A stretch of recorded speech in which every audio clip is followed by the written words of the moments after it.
When we saw the rules we may write in transactions, we said that we don't need to specify when each of them is to be executed, because GeneXus determines the triggering moments for that. Most often, the rules we define are executed at the moment intended, but in some cases, we might need to modify those moments. Let's consider an example. Suppose that for each flight, the airline will control that an incorrect number of seats is not entered, such as having each flight with no less than 8 seats. Remember that we had the flight capacity formula attribute to count the number of seats. When we enter a new flight, we want the corresponding control to take place with no possibility for saving that flight if the condition established is not fulfilled. To this purpose, we will declare a rule in the transaction that records the flights based on the flight capacity attribute that counts all seats on the flight. Therefore, we go to the Rules section and declare an error rule that will prevent us from saving a flight with less than 8 seats. So we write error, the number of seats cannot be less than 8 if flight capacity is less than 8. We then close with a semicolon, and then we press F5. Now we will open the flight transaction to create a new flight. And we can see that the error is now being triggered. Why? Because the formula is triggered as soon as possible and it changes as new lines are added.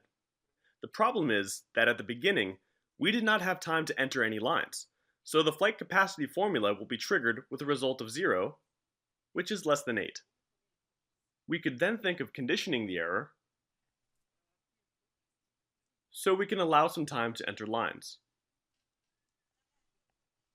We press F5. We open the flight transaction, and we leave the identifier value empty because it is auto-numbered. We enter a flight from the Guarulhos Airport in Sao Paulo, Brazil, to the Charles de Gaulle Airport in Paris, France. The flight price is $3,000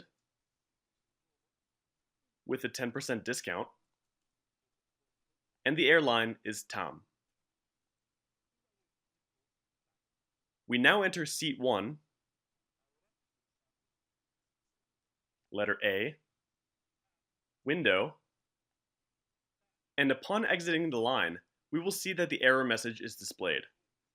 We obviously do not want the error message to be triggered here because we have not entered all seats yet. It is clear that if we enter a single seat, we will have less than 8 seats entered and the error rule should be triggered. But what we need is for the seat number control to take place after the user has finished entering all the seats.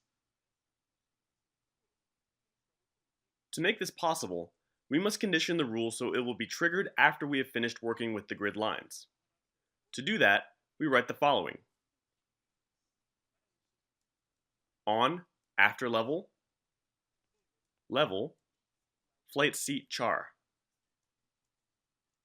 The on after level moment will cause the rule to be triggered after a level is finished. Since in our case, this would have to be after the grid seat line's level is completed, we then add level flight seat char because this attribute is at the seat's level. We could have used any of the other attributes in the level, such as flight seat location. This is how we instruct GeneXus that the rule must be triggered after entering the data in the location of the flight seat char attribute. That is to say, after entering the header data for all seats on the flight.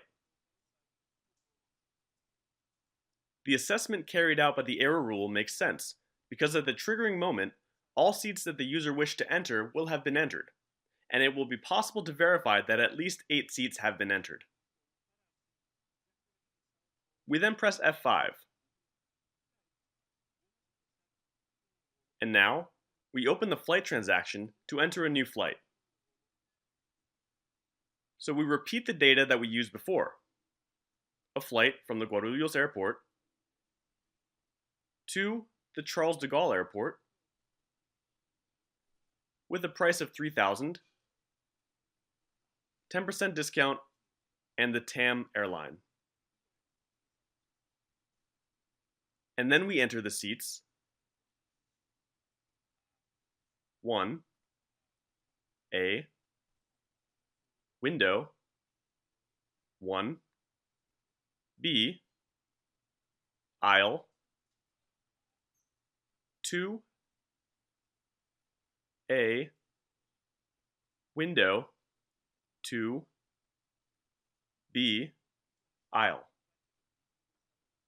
And now we press confirm to indicate that we're finished entering the flight data, including the seats, and that the flight may be saved to the database. So what happens from this point on? The header and lines data is sent to the server, and they're processed one by one, triggering the corresponding rules. When all header data has been validated, the record is inserted in the table. And the same is repeated for each line.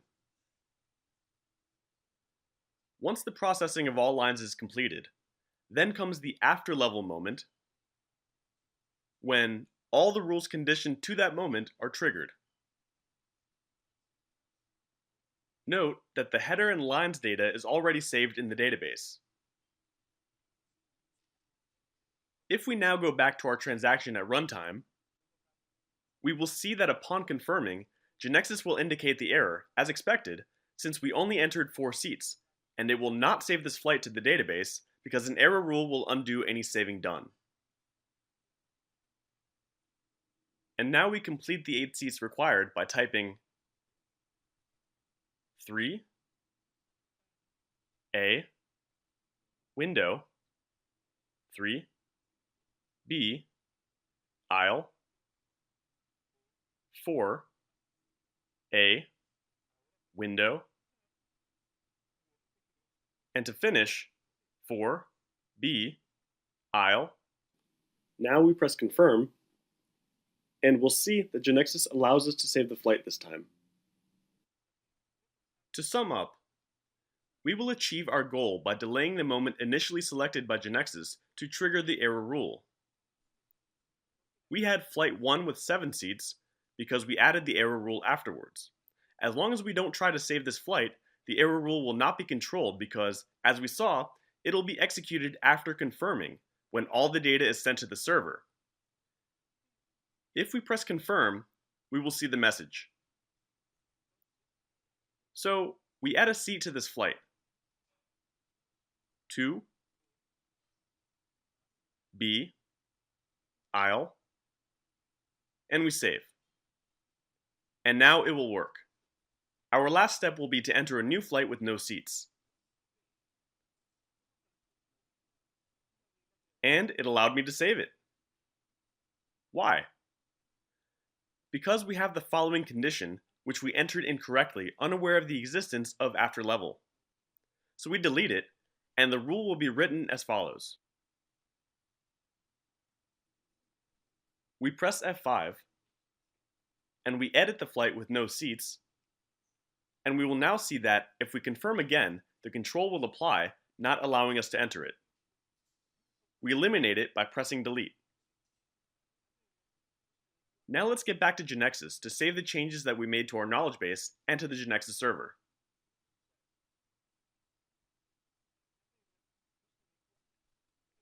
With this example, we showed that there are cases where the moment selected by GeneXus to trigger a rule is not suitable for our purposes. So we must indicate to GeneXus the moment at which we desire the rule to be executed. In this case, we saw the on-after-level moment to indicate that we want the rule to be triggered after we've run through one level. This could be useful, for example, to call a listing that will print flight data, because, as we saw, in the after level, the data will already be saved to the database, though it will be deleted if an error rule is triggered. Everything that has been done will be undone, so if we're inserting data, it'll be deleted. If we're making changes, the changes made will be undone, and the records will be restored to their previous values. For the case of the listing, it would be best to invoke it later on, when we're sure that the data, either new or modified, will not be deleted. This is possible after doing a commit, a command that we will comment on further ahead, whose effect is to verify the data inserted, modified, or deleted is correct. The moment following the commit is after complete, from where we could invoke the listing. There are other moments, such as on after insert, to indicate that the rule will be triggered immediately following the saving of each header or line.